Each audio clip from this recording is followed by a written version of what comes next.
and welcome to Torches of Truth Podcast, Episode 5. I just totally... Law of the proud, grace to the humble. Sorry about that, y'all. I am so tired. I have written more words this week than I think I've written in my, past 3 months. So my brain is just dead, and I just completely forgot the title. Yes, this is Episode 5, Law of the Proud, Grace to the Humble. Thank you for bearing with me. Like I said, my brain's kind of dead, so bear with that. I wrote 52,000 words. Her brain that's this dead week is equal to mine when it's awake. No, it's not that much different. And yeah, it's for a crazy writing week, but 51,000 words. 52,000? Yeah. Oh, okay. Yeah, in a week. That's why I'm kind of dead. So if I say anything heretical, I apologize. I don't mean it. I'm half asleep. You guys do. Yeah, he'll get me. He'll get me if I say anything heretical. All right. So our get to know you question for today is a little bit rougher than most of the other ones. Most of the other ones have been pretty easy.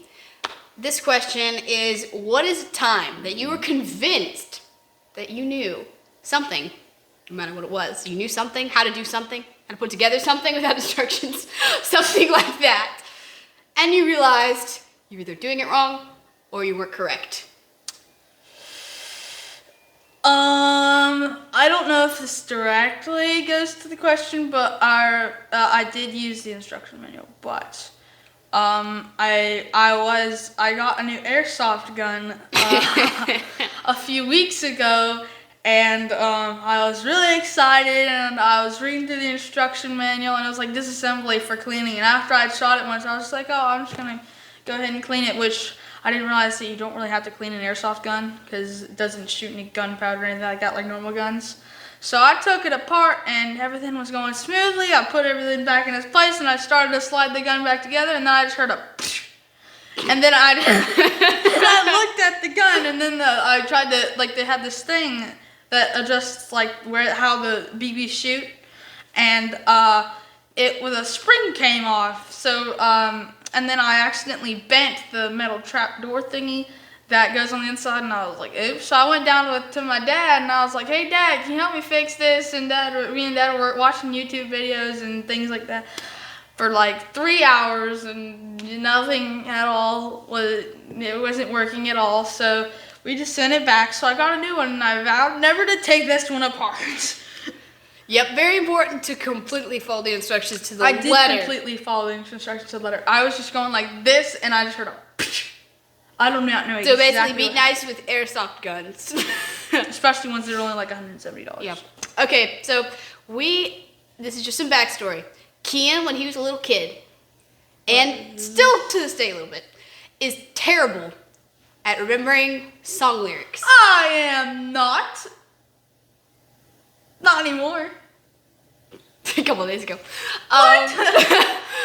when one? When he was little, there was 11, I think, 11 or 12. There was a Christmas song, and he kept singing the words wrong. A Christmas song. It was Christmas Tree. He kept singing. No, that was on purpose. And I was 8. Not at first. I was 8, not 11.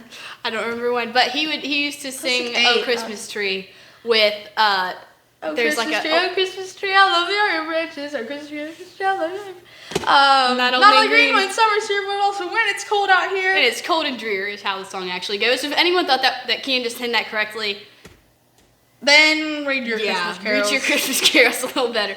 But so I have not trusted Kian's opinion on song lyrics in quite some time. And so we were in the car, and he randomly starts singing a Tim Hawkins song called Parents Are People, and we cannot sing it on here because we will get copyright infringement lawsuit or whatever. But I don't think so. I think he'd be happy because we're advertising it. Okay, well, there's a certain song called Parents Are People, and in there's a line, and it says skyscraper sellers. Sorry, Tim Hawkins. Most of you guys will back me up on the fact that skyscraper sellers is not a title of a job. It's called a realtor. Correct. It's called a realtor, not a skyscraper seller. So I thought he was wrong. So I was very convinced it was wrong. My dad looks up the lyrics, and I realized I'm wrong. And my pride was pretty hurt because I thought this does not make any sense. And mine was so boosted. And it was very boosted because at that point, I think I've been wrong twice in our many debates on random assorted things that probably aren't that important. So Probably not. that leads Like us- whether 6'7's okay. That was for you, William. Okay. Okay, but just so you guys realize the reason why we asked this question was because pride is a very common sin in our culture. It is arguably the root of every other sin that we do, because pride is, I'm amazing, I need to be first, everything revolves around me, our favorite word is I. And so with that in mind, we are going to try to talk about how to handle people who are proud in evangelism and why we use the law. And also, for people who are humble already, what techniques we should use since they don't need the law hammered quite so hard. So our first question is, what characterizes a proud person? Just first glance, you go out and you meet somebody, how do you determine whether or not they're humble or proud without necessarily having talked with them for a really long time to figure that out? I would say focus. Because if they're just like, you're just like talking to them, they're just going like this. Probably they're like, just like, oh, I'm better than this person, I don't need to listen to what they have to say. It's like there's a little kid or something like that. It's like some teenagers, just like, and even some older people, they're just like, they think it's cute that we're witnessing, which makes me furious, honestly. But, sorry parents, but that's probably what they'd be doing. They also might just cut in and interrupt you, like when you're in the middle of talking. No, I'm just kidding. They would also probably, how do you say it? They'd probably also just do like watch for their body language, like it's just like this all, it's just like this all loose and stuff, and not like actively listening, like with their, like if they have their hands folded behind their back and just like hyper focused on you, that's great. But I wouldn't think that they'd be like that a ton.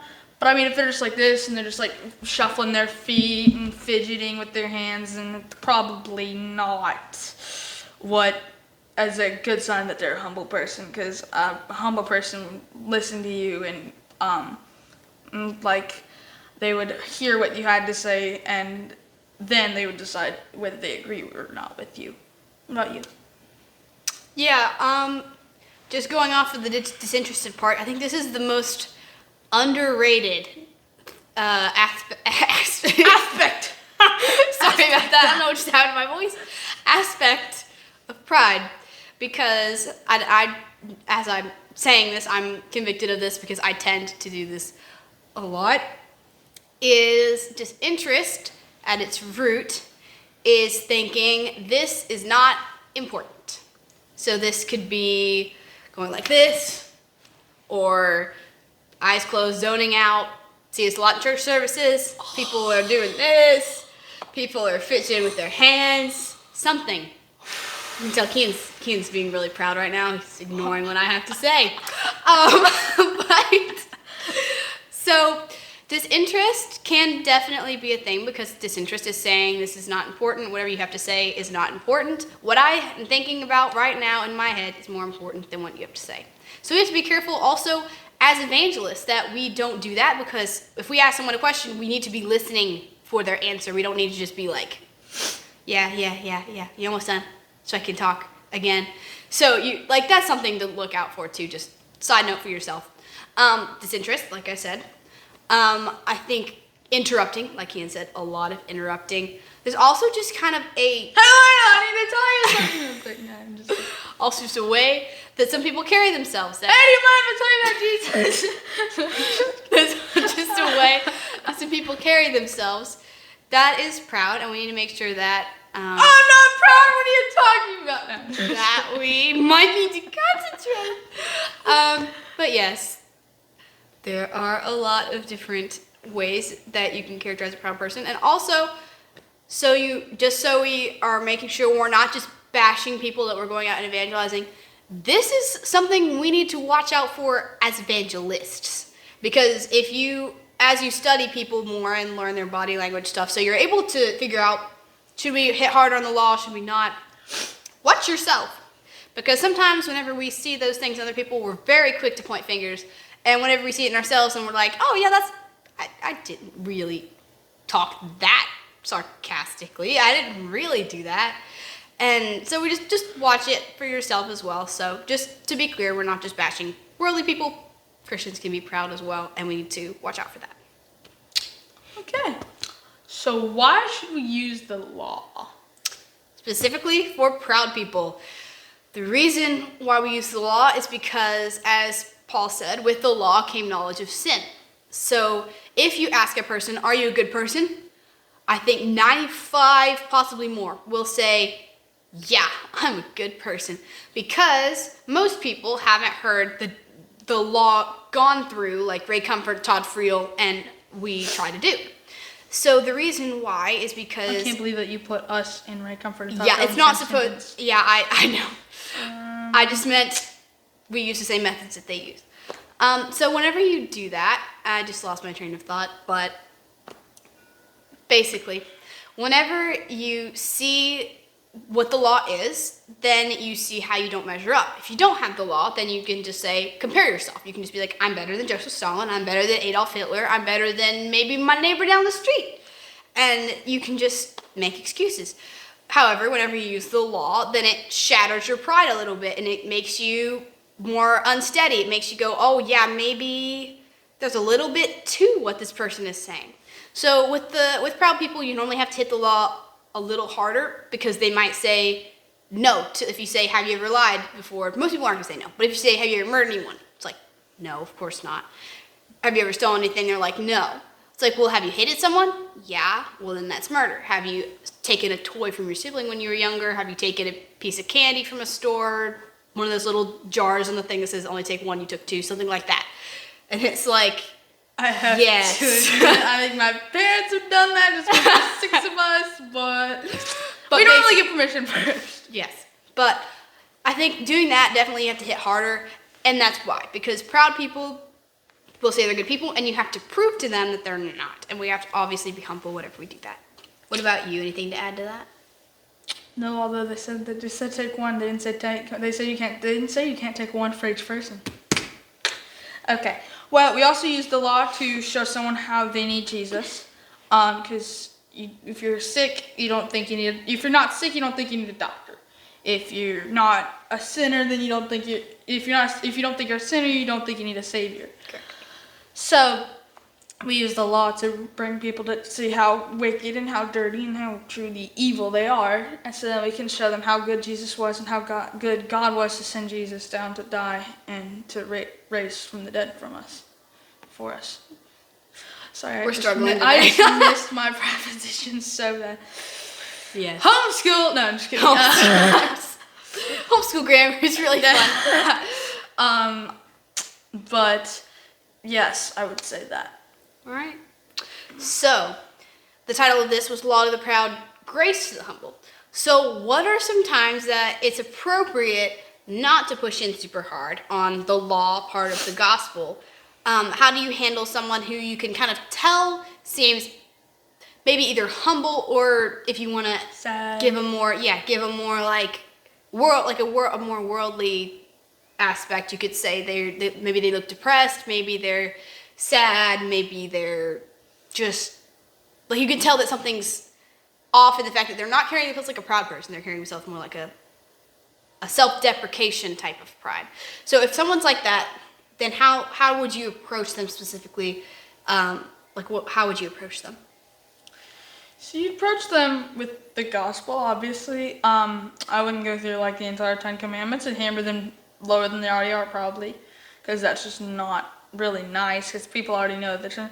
If they answer the good person like these, if they said that you're not a good person, I wouldn't hammer as hard with the law, because that's just knocking them down further and further and further and making them think that they're too bad to be saved. But obviously, I mean, you could do that, but then you give them the gospel. Just like you don't have to be down anymore because you know that Jesus has forgiven you. You can have joy again. You can have hope. You don't have to be in grief over your sin anymore.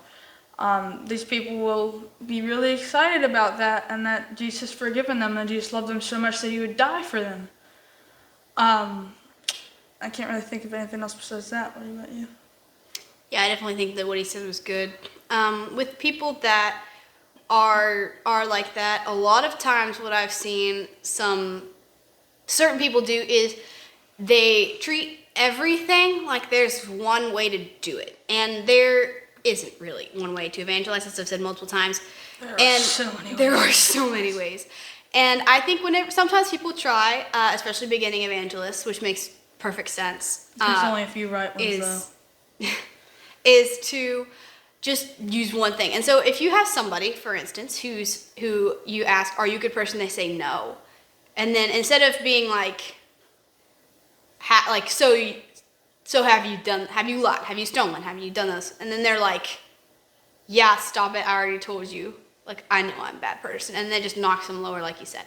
So instead you can be like, if they say no, then you can be like, "Why do you think you aren't good?" And then sometimes they'll be like, "I don't know.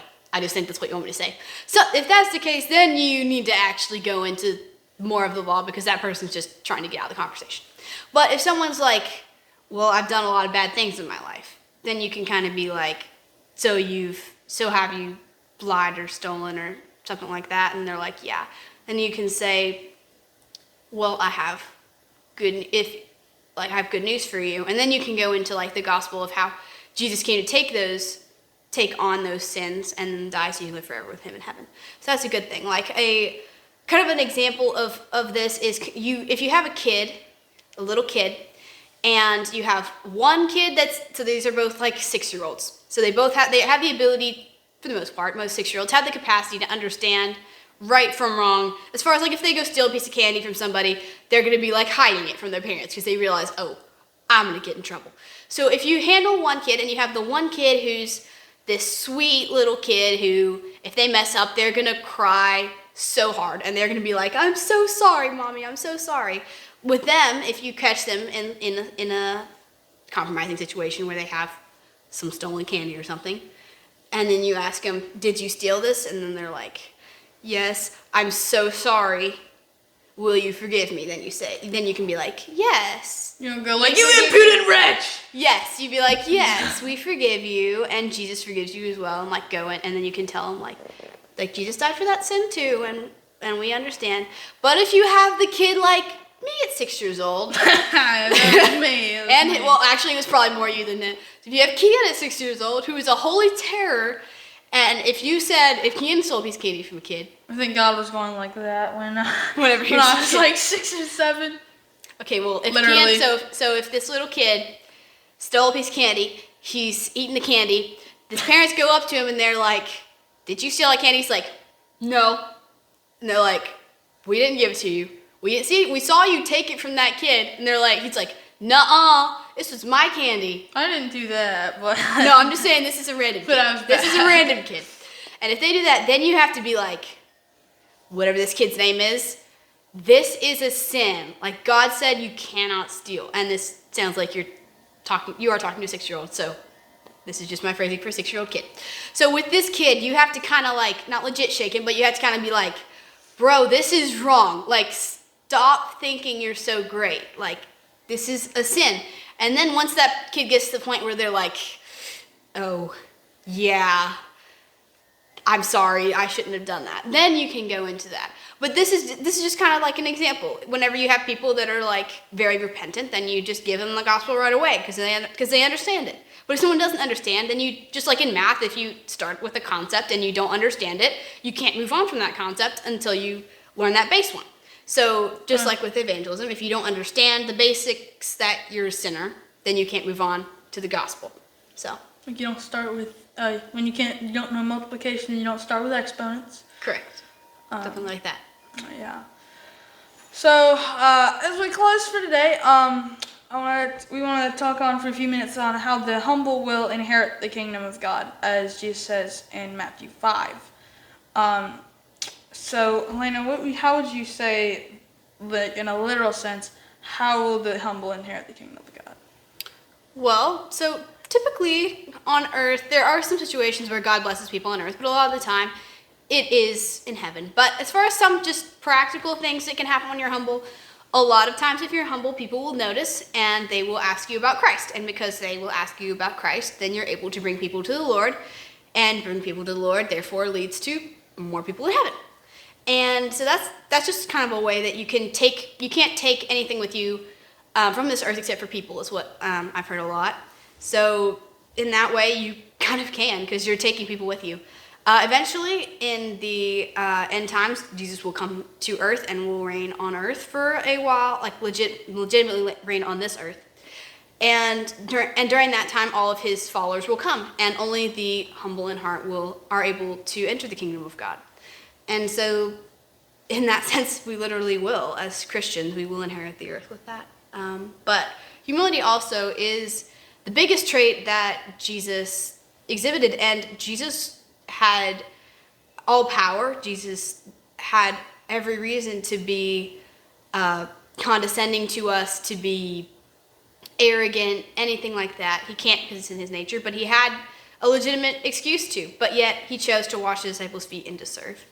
So we need to imitate Jesus in all respects, including being humble at all times. What do you think?